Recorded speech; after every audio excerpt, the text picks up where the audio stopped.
સાથે હું છું જિજ્ઞાસા। મીડિયા ન્યૂઝની શરૂઆત કરવી છે સુરતથી મળી રહેલ ખૂબ જ મહત્વપૂર્ણ સમાચારથી। સુરતમાં દુષ્કર્મના ઈરાદે છેડતીનો બનાવ બન્યો છે।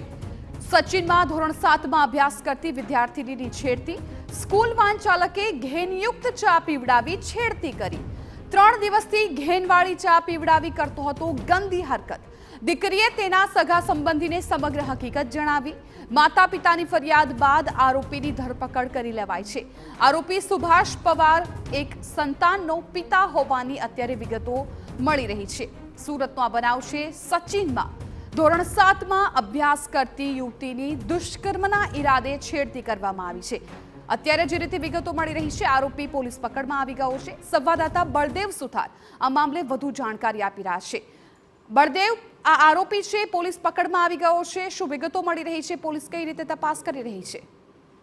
જે રીતે સુરતના સચિન વિસ્તારની જે ઘટના સામે આવી છે કે 2 દિવસ પહેલા સુરતના સચિન વિસ્તારની અંદર ધોરણ 7ની અંદર અભ્યાસ કરતી જે વિદ્યાર્થીની સાથે દુષ્કર્મના ઈરાદે જે છેડતીની જે ઘટના સામે આવી છે। મહત્વની વસ્તુ એ છે કે જે વિદ્યાર્થીની જે સ્કૂલમાં ભણે છે તેને સ્કૂલ વાન જે ચાલક જે લેવા આવે છે તેના દ્વારા આ વિદ્યાર્થીની ઉપર નજર બગડી હતી અને 3 દિવસ પહેલા જ જે સ્કૂલ વાન ચાલકે આ ઘેની યુક્ત જે ચા પીવડાવી હતી વિદ્યાર્થીને અને ત્યારબાદ તેની છેડતી કરવાનો પ્રયાસ કર્યો હતો।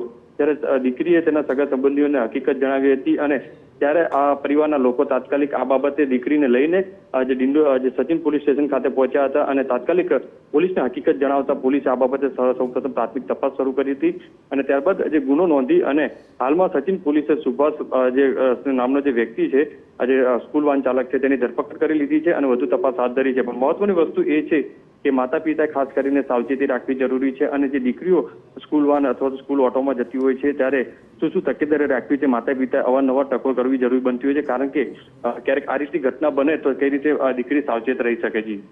બિલકુલ બળદેવ, આભાર સમગ્ર માહિતી બદલ। તો હાલ તો આરોપી સુભાષ પવાર કે જે પોલીસ પકડમાં આવી ગયો છે, હવે આગળ પોલીસ કઈ રીતે કાર્યવાહી કરે છે એ જોવાનું રહેશે।